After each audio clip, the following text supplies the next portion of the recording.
Hello बच्चों, कैसे हो आप सभी बेटा। आज हम 11th क्लास का first chapter some basic concepts of chemistry start करने जा रहे हैं। इसमें जो मैं फर्स्ट टॉपिक लेने जा रहा हूँ वो है मेरा मोल कंसेप्ट। मोल कंसेप्ट, अगर हम मोल कंसेप्ट की बात करें, मोल की बात करें तो ये क्या होती है, एक यूनिट होती है। आप बोल सकते हो it is the unit, it is the unit which is used to measure the quantity of a substance,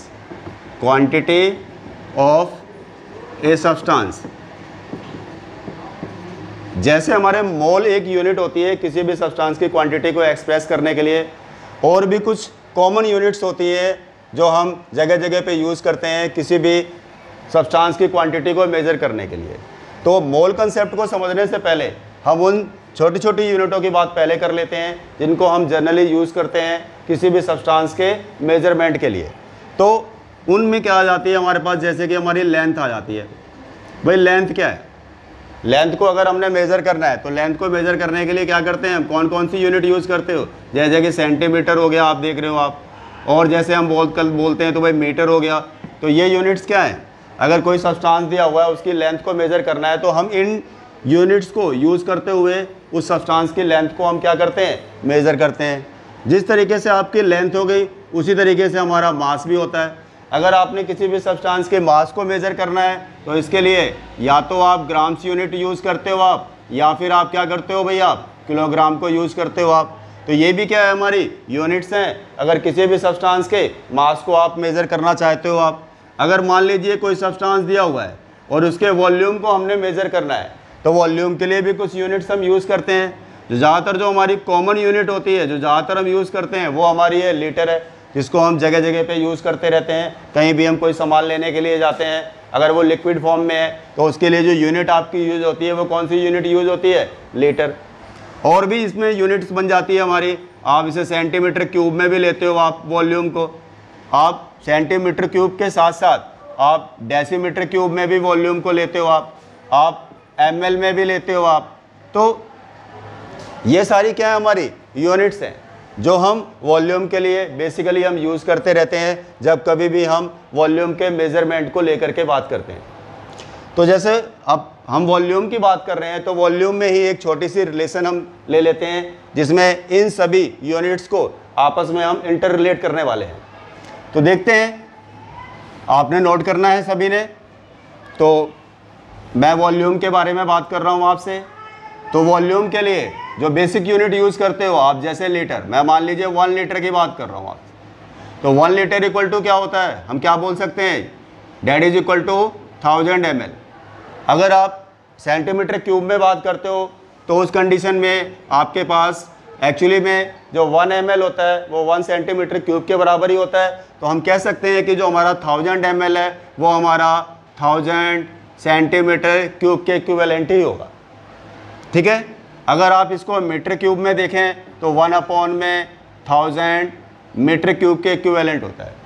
अगर आप इसे डेसीमीटर क्यूब में देखते हैं तो 1 लीटर इक्वल टू में एक्चुअली में 1 डेसीमीटर क्यूब के इक्विवेलेंट होता है। अब इसी को हम प्रूव कर लेते हैं। ये जो मैंने आपको रिलेशनशिप बताई है इसमें मैं आपको प्रूव करके बताता हूँ कि 1 लीटर जो होता है वो 1 डेसीमीटर क्यूब के इक्विवेलेंट किस तरीके से आता है। तो जैसा कि आप देख रहे हैं कि भाई मैंने आपको बताया कि 1 ml जो है, अगर मैं बोलूँ कि 1 सेंटीमीटर क्यूब है तो किसी को कोई प्रॉब्लम तो नहीं होनी चाहिए ना यहाँ पे। तो 1 ml जो होता है वो 1 सेंटीमीटर क्यूब के बराबर होता है। इसके हिसाब से अगर हम यहाँ पे देखें तो 1 जो लीटर है तो कितने के बराबर है बोले तो हम, ये भाई 1000 सेंटीमीटर क्यूब के बराबर है। किसके बराबर है भाई, 1000 सेंटीमीटर क्यूब के बराबर है। सेंटी, यहाँ पे वर्ड क्या आ रहा है हमारा, सेंटी।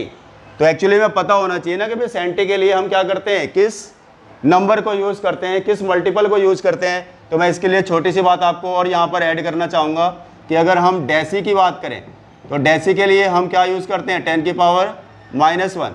अगर हम सेंटी की बात करते हैं तो सेंटी के लिए क्या यूज़ करते हैं भाई हम, 10⁻²। अगर हम मिली की बात करते हैं तो मिली के लिए क्या यूज़ करते हैं हम भाई, 10 की पावर -3। तो ये हमारे पास में क्या है, ये सारे क्या हैं, कुछ और नहीं होते बल्कि क्या है, नंबर्स होते हैं। तो these are the numbers, these are the numbers, ये सारे नंबर्स हैं जो हम यूज़ करते हैं कि डिपेंड करता है कि हमें कौन सी यूनिट हमें वहाँ पे फॉलो करनी है। तो जैसे कि यहाँ पर बात कर रहे हैं 1 लीटर इक्वल टू में 1000 सेंटीमीटर क्यूब, तो इसको थोड़ा सा आगे बढ़ाते हैं। सेंटी का मतलब क्या हो गया, जैसे मैंने बताया आपको भाई, सेंटी का क्या मतलब है, सॉरी सेंटी का क्या मतलब है, यहाँ पर सेंटी का मतलब क्या है, 10 की पावर -2। तो आप यहाँ पे लिख सकते हैं 10 की पावर -2 सेंटीमीटर क्यूब। तो सेंटीमीटर क्यूब, सेंटी का क्यूब करना है आपने, तो ये क्या हो गया, 10 की पावर -2 का क्यूब हो गया। और साथ में क्या है बोले तो 1000 था, तो आप देख लीजिए ये क्या हमारा 1000 है। अब मीटर क्यूब, तो यानी अगर हम यहाँ पे बात करते हैं तो हम क्या लिख सकते हैं इसको भैया, हम 1000 को 10⁻³ लिख सकते हो आप। 10 की पावर -2 का क्यूब करेंगे तो क्या हो जाएगा, ये हमारा 10 की पावर -6 हो जाएगा, और ये हो जाएगा मीटर क्यूब। अब यहाँ पर थोड़ा सा और आगे चलते हैं, तो 10 की पावर -6 मल्टीपल ऑफ 10 की पावर 3, तो आपका क्या हो जाएगा, यहाँ पर हम देखेंगे 10 की पावर -3 मीटर क्यूब, 10 की पावर -3 मीटर क्यूब। अब यहाँ पर एक चीज़ और आपने थोड़ा सा ध्यान देने वाली बात यह है कि आपका जो 1 लीटर है, आपको यहाँ पे क्या नज़र आ रहा है, 1 लीटर 10 की पावर -3 मीटर क्यूब, तो क्या लिख सकते हैं इसको भाई हम, तो 1/1000 भी तो लिख सकता हूँ भाई इसको मैं, मीटर क्यूब। तो अगर मैं यहाँ पे बोलूँ कि 1 मीटर क्यूब कितने लीटर के बराबर होगा, तो ये 1000 यहाँ पर आएगा, तो आप बोलेंगे 1000 लीटर के बराबर होगा। 1 मीटर क्यूब की वैल्यू कितने के बराबर होती है, तो आप क्या कह सकते हैं भाई, वो हमारा 1000 लीटर के बराबर होती है। तो ये होगी बात हमारी। और इसी में ही अब जैसे मीटर क्यूब है, अगर इसको बोलते हैं हमने भाई डेसीमीटर क्यूब में कन्वर्ट करना है, तो डेसीमीटर क्यूब की अगर हम यहाँ पे बात करते हैं, तो आपको पता है डेसी के लिए हमें क्या मल्टीपल यूज़ करना होता है, बोलो 10 की पावर -1। तो डेसीमीटर क्यूब में कन्वर्ट करना है, तो यानी कि आपको 10 की पावर -1 उसका क्यूब करना है मीटर क्यूब। तो ये हो जाएगा भाई डेसीमीटर क्यूब, तो आपका किसके बराबर है, देखो 10 की पावर -1 का क्यूब करेंगे तो 10 की पावर -3 के बराबर ही हो जाएगा ये। तो हम क्या कह सकते हैं, आपका ये हो जाएगा 1 डेसीमीटर क्यूब के बराबर। तो डेसी में कन्वर्ट कर दिया ना हमने भी, तो आप बोल सकते हैं भाई आप, तो ये हो गया हमारा 1 डेसीमीटर क्यूब, ठीक है जी, 1 डेसीमीटर क्यूब। तो इसी के साथ ये तो बात हो गई आपकी भाई वॉल्यूम के लिए। अगर हम वॉल्यूम की रिलेशनशिप की बात करते हैं तो आपस में इस तरीके से इनके बीच में आपकी रिलेशन आपकी डेवलप हो जाती है। अब आगे बात करते हैं, हमारे पास जो नेक्स्ट है उसके ऊपर जो बात करनी है मैंने, वो है मेरा जी प्रेशर।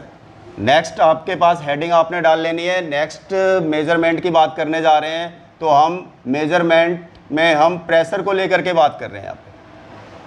तो प्रेशर की बात करते हैं, तो प्रेशर को हम बेसिकली, आपको पता है इसकी भी मेजरमेंट्स की अलग अलग यूनिट्स होती हैं। इसमें हम जैसे कि एटीएम की बात करते हैं, एटमॉस्फेरिक प्रेशर की बात करते हैं, इसमें हम पास्कल की बात करते हैं, इसी में हम टॉर की बात करते हैं, इसी में हम mm ऑफ hg की बात करते हैं, इसी में हम सेंटीमीटर ऑफ hg की बात करते हैं, और इसी में हम बार की बात करते हैं।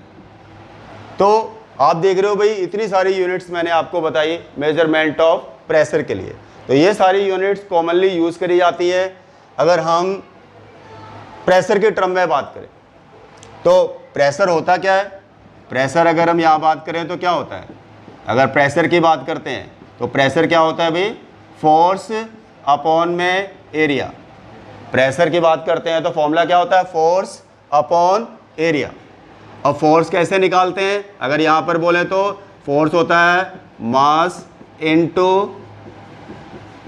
Acceleration, mass into acceleration. तो अपॉन में ये क्या हो गया हमारा एरिया। अगर कोई बोलता है कि भाई आप एक्सीलरेशन क्या होता है, तो एक्सीलरेशन होता क्या है भाई, एक्सीलरेशन क्या होता है, तो एक्सीलरेशन का मतलब क्या होता है, velocity upon time. Velocity upon time. अब अगर वेलोसिटी की बात करते हैं तो वेलोसिटी क्या होती है भाई, डिस्टेंस अपॉन टाइम। तो इस तरीके से अब हमें बात करनी है किसकी जी, प्रेशर की, force upon area, force mass into acceleration. अगर हम यहाँ पर एक्सीलरेशन की बात करते हैं तो मास की तो यूनिट क्या हो गई हमारी भाई, किलोग्राम। एक्सीलरेशन वेलोसिटी, एक्सीलरेशन क्या होती है, वेलोसिटी अपॉन में टाइम। और वेलोसिटी के लिए क्या करते हैं भाई, हम वेलोसिटी को किस में लेते हैं बोलो, हम वेलोसिटी को लेते हैं हम मीटर पर सेकंड। वेलोसिटी की यूनिट क्या होती है हमारी, मीटर पर सेकंड। और एरिया, एरिया यूनिट क्या हो गई इसकी भाई, मीटर स्क्वायर। अब टाइम, टाइम की यूनिट क्या हो गई, वेलोसिटी अपॉन टाइम है ना, तो टाइम की यूनिट क्या हो गई, बोलेंगे सेकंड। टाइम की यूनिट क्या हो गई हमारी, सेकंड। तो फाइनली क्या हो जाएगा हमारा, मीटर से देखो ये स्क्वायर कैंसिल आउट हो गया। अब यहाँ पर अगर हम बात करते हैं तो फाइनल यूनिट क्या बन रही है हमारी, किलोग्राम। किलोग्राम ये हो जाएगा पर मीटर, और ये हो जाएगा हमारा क्या जी, पर सेकंड स्क्वायर। तो ये यूनिट भी आपकी देख लीजिए हमारी प्रेशर की बन जाती है। लेकिन इस यूनिट को हम फिजिक्स में यूज़ करते हैं, हमें केमिस्ट्री में इस यूनिट को यूज़ करने की ज़रूरत इतनी नहीं पड़ती है, इसका हम फिजिक्स में ज़्यादा यूज़ करते हैं। ऐसी अगर हम प्रेशर की एक और यूनिट की बात करें तो क्या होता है भाई, फोर्स अपॉन में एरिया, फोर्स अपॉन एरिया। तो एक यूनिट आपकी यहाँ से भी बन जाएगी जो डायरेक्टली बन जाएगी हमारी, तो न्यूटन में फोर्स को लेते हैं और एरिया हमारा क्या हो गया जी, मीटर स्क्वायर। तो फाइनल यूनिट क्या बन गई अगर हम प्रेशर की बात करें तो यहाँ पे न्यूटन पर मीटर स्क्वायर। तो ये भी हमारी एक यूनिट हो जाती है अगर हम प्रेशर के लिए बात करते हैं। तो ये भी यूनिट हमारी, लेकिन क्या होती है भाई, हम इसको फिजिक्स में ही यूज़ करते हैं। तो हमारे को जो केमिस्ट्री में यूज़ करनी होती है यूनिट, वो जो मैंने ऊपर यूनिट्स आपको दे रखी हैं, ये यूनिट्स हमारी प्रेशर के लिए हम केमिस्ट्री में यूज़ करते हैं। जैसा कि एटीएम दिया हुआ है भाई, एटीएम क्या होता है, जिस एटमॉस्फेयर के अंदर हम रहते हैं तो उसका जो प्रेशर है हम 1 एटमॉस्फेरिक लेके चलते हैं। तो एटमॉस्फेयर में प्रेशर को मेजरमेंट की बात करनी है, एटमॉस्फेयर में प्रेशर को मेजर करने की बात करनी है, पास्कल में मेजर करने की बात करनी है, हमें टोर में mm of H G, centimetre of H G and bar. तो ये यूनिट्स हमारी केमिस्ट्री के पॉइंट ऑफ व्यू से इंपॉर्टेंट हैं, जिनको हमें समझने की ज़रूरत है, और इनकी आपस की रिलेशन हमारे को पता होनी चाहिए भाई, किसके बराबर कौन सी यूनिट होती है हमारी।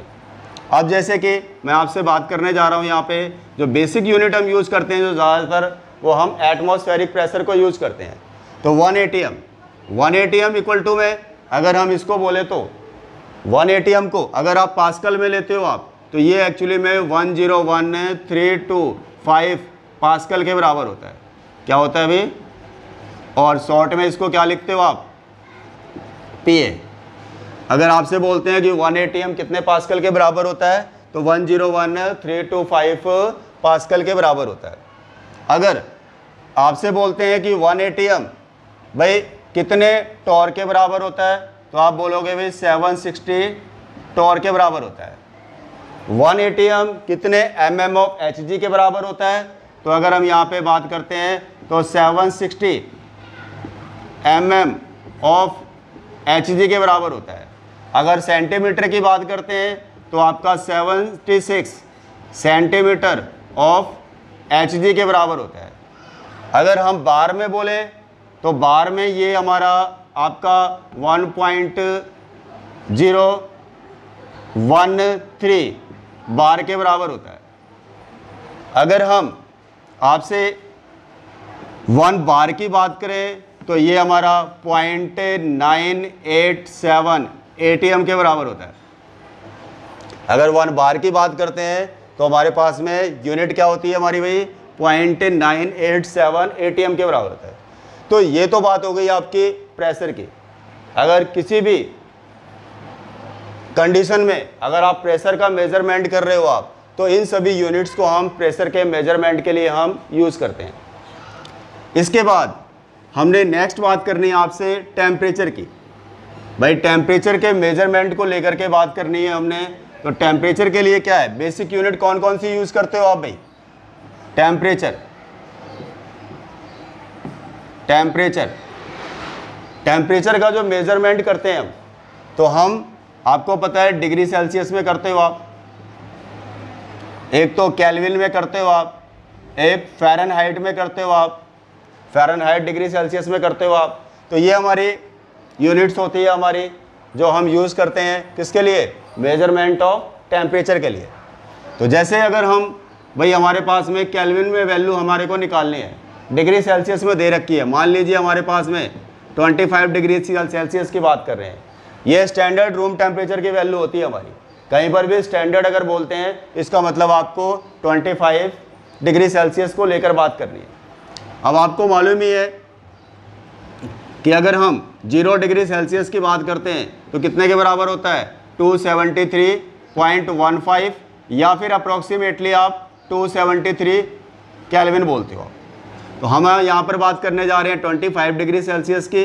अगर आपको केल्विन में कन्वर्ट करना है टेम्परेचर, तो 25 डिग्री सेल्सियस कितने के बराबर हो जाएगा भाई, 25 प्लस में 273, आप कह सकते हैं भाई 298 केल्विन। तो हमारा टेम्परेचर क्या हो जाएगा, इसका मतलब 298 केल्विन। अगर आप फ़ारेनहाइट में कन्वर्ट करना चाहते हो आप, तो इसके लिए हमारा फॉर्मूला होता है 9/5 और ये डिग्री सेल्सियस प्लस में 32। अब जैसे अब आप देख रहे हो भाई यहाँ पर 9/5 डिग्री सेल्सियस की बात करेंगे तो क्या दे रखा है हमारे को भाई, 25, अब प्लस में 32, अब ये कितने पे गया, 5 पे गया। इस तरीके से आप टोटल वैल्यू जब इनकी आप कैलकुलेट करेंगे तो आपकी आ रही है 77 फ़ारेनहाइट। तो आप देख रहे हैं कि अगर हम स्टैंडर्ड वैल्यू की बात करते हैं तो डिग्री सेल्सियस में कितने के बराबर है, 25 के बराबर है। अगर आपसे केल्विन की बात करते हैं तो कितने के बराबर है, 298 केल्विन के बराबर है। अगर हम फ़ारेनहाइट की बात करते हैं तो कितने के बराबर है, 77 फ़ारेनहाइट के बराबर है। तो आप सभी इस वैल्यूज़ को नोट कर लीजिए, जो भी आपको मैंने नोट कराया है।